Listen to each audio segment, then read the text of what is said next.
Hey, in this video, we're going to work 11-19. It's a fun problem.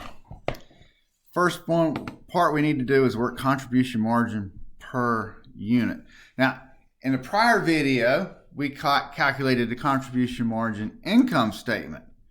Well, in this one, we're going to calculate it per unit. It's basically the same concept. It really is.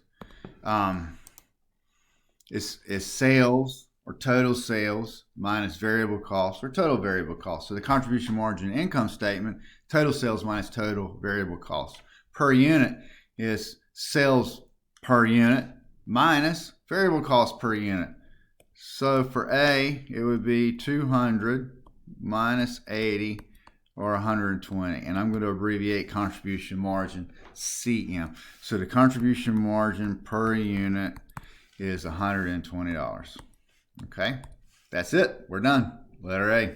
B, number of units to break even. Well, I use this formula and it works best for me, so I'm going to show it to you. I'm going to write it down and then I'm going to tell you what everything stands for. So this is the formula I use to calculate break even. It is sales price times number of units minus variable cost times the number of units minus fixed costs. And you notice that there's nothing times the number of units for fixed costs, right? Because that cost is fixed within the relevant range. It's not going up, it's not going down. We sell a lot, we don't sell a lot. For instance, right? If you work at a plant and you're paid $10 an hour and they say, hey, we don't need you next week. You don't work at all next week, you get paid $0.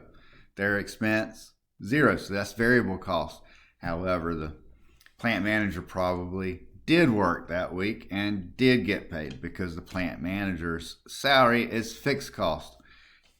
Had to lay off the plant manager. And then when you lay off the plant manager, I mentioned the whole building's shut down, right? The whole thing's closed. Fixed cost. All right, so we already know that these two together, sales price minus variable cost, is contribution margin, right? Times X minus fixed cost. And we want it to be 0 for break even, right? And what we mean by that is we're not going to make even a $1 operating profit, and nor are we going to lose $1. So it's not plus 1 or greater, and it's not negative 1 or less, right? We're not losing. We're not going to make anything. Just going to break even. Literally 0. All right, so we calculated contribution margin already times X. And let's go ahead and throw in the fixed cost number right there, 600,000.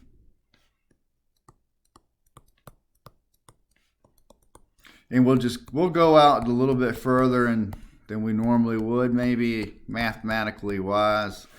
And then, so we just moved the 600,000 to the other side of the equal sign. And now we solve for X, and we get 5,000 units. Okay. C says, so that's the number of units we need to break even. And you can check your work, by the way. You could come here and just key in 5,000 for X. 5,000 times 120 would equal 600,000. Next problem says, and you don't have to start a contribution margin. You could go back to sales price minus variable cost X, right?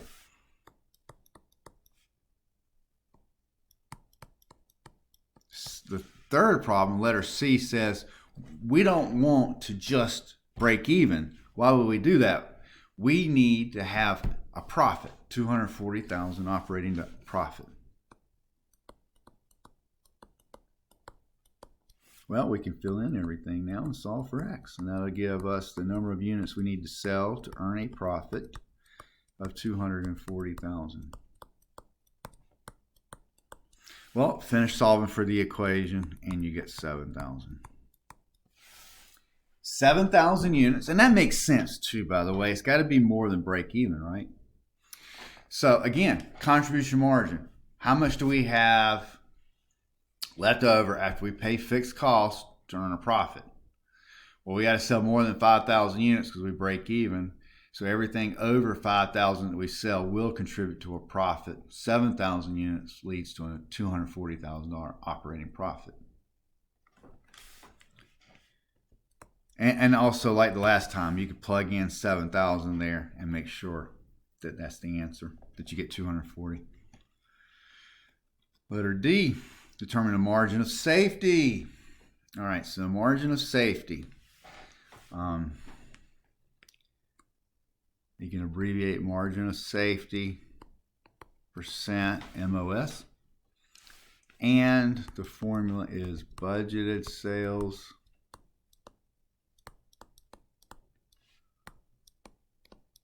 we're talking about sales revenue minus, and I'm going to abbreviate break even sales. And we want to divide that by the bigger number, budgeted sales. Well, assuming that we're trying to have an income, so it'd be a bigger number. All right, in this case. And that's the margin of safety, right? We want to see how much wiggle room we have just in case things don't go according to plan. How much of a buffer do we have before we hit that break-even mark? Because it's a quick slippery slope into losing money, right? So what margin of, because they might want a bigger margin of safety than that, right? You need to know if things don't go according to plan. And this is another way of looking at it, but in percentage terms.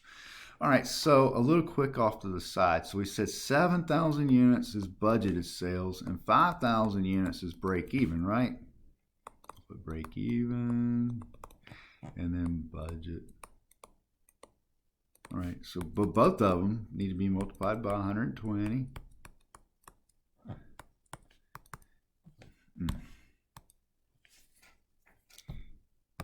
Excel thought I was trying to key something into the cell spot.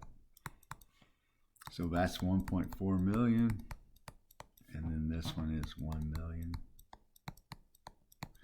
So I'm gonna I don't want to write all these zeros down. So, but you could write 1.4, write it out. I'm not. I'm just going to abbreviate it. It'll give me the same answer.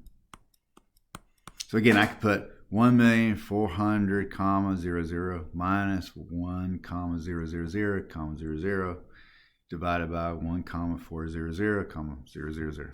Y'all get that.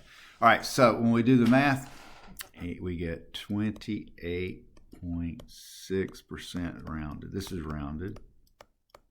And I think it said 1 decimal spot, so we did that. And so that is how you work margin of safety.